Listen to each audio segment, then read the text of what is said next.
men sizni o'qitini o'yiga chiqmang demadimmi? Nima chiqdingiz o'qitini o'yiga? Shu hozirroq ish ekan, shu ishim og'rib shu qilishib beray deb chiqqan. Nima qilib berib chiqdingiz o'y eri yo'q qo'shnimizga? Ammo ilqi o'ngshab chiqqan shu. Ey zodim nimani o'ngshab chiqdingiz betaga? Shu malqi eri yo'q qo'shnimizni. Nima? Yo'q, men unda demoqchi emas. Men eri yo'q qo'shnimiznikiga buzib qolganimizni o'ngshab chiqdim. Nari buzib qapti qo'shnimizniki? Ay xotin qo'shnimizning bir yeri buzib qolmabdi. Uydagi kiyim shkafining bir qanoti buzib ketgan, shuni o'ngshab berib chiqdim shu.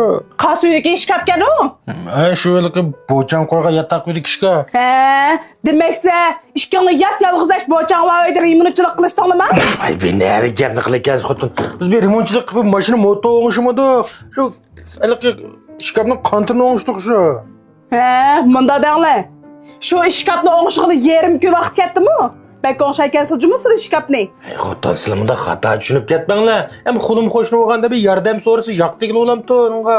Ajab u xotinning bilmalarim men uyda yo'q vaqtida buzilib qolgan-a? Chimo.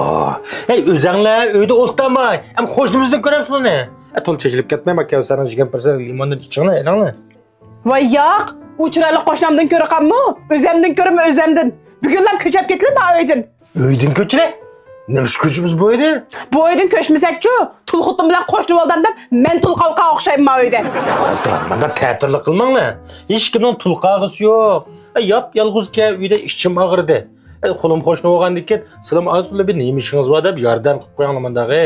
Uy, kimga? Meni erimni ozdirmadi deb qadamga taxi yordam qilaman men? Nay, menda dema deytma.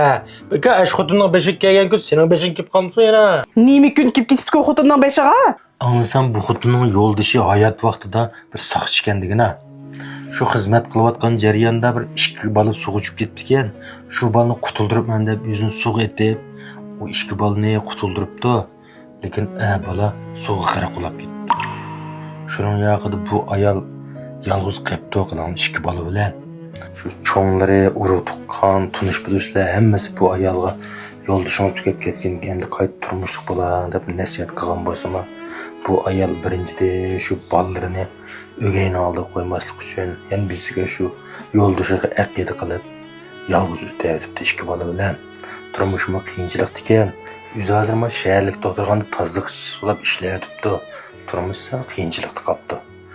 Degan axlatni to'kitib, yenib chiqay deb tursam, uyga bir muncha ombor, atirga bir narsani ko'tarib minibdi. Qo'lim qo'shni bo'lganidan salom soat qilib, nima ish bo'ldi desam, shuna ishga buzilib qolgan, boshqalar o'ngishda desam, palon puldagi shu o'zim o'ngshab boqay deb Musulmon nab ketdim dedi. Ishim og'rib kirib, shu uyda buzilib qolgan narsani hammani o'ngshab, to'xtovlarni ratlab berib chiqdim xotin. Men sen xato tushunib qolgan ish yo'q. Unda u sug'ib bo'libdi. Lekin endi chiqsaq birga chiqilishmi qo'shnimizning uyiga? Bir muncha gapni qilib tursam, yana kunlab turdim. Yolg'iz chiqsam nima bo'libdi aka? Men u to'g'ri tushunibman. Shu siz u uyga yolg'iz kirib chiqayotganingizni boshqalar ko'rsa, shu bechora ayolning keyindan gap so'z ulab qolarmikin deyman. Menda maqsad deganman. Bo'ldi, hamsi bundan keyin bir ish chiqib qolsa, birga chiqib yordamlashib ketilajmi? Ma'qul. Amsi men ko'ktat deb kiray, sizlar qo'shnimizga deb qo'yinglar, kechki tomoqni mishadi yeysin-a? Ay, to'xtanglar. Hozir nima ish tutib biz? Qo'shnining uyiga sizlar kirib chiqinglar, ko'ktatni ma'b kerak.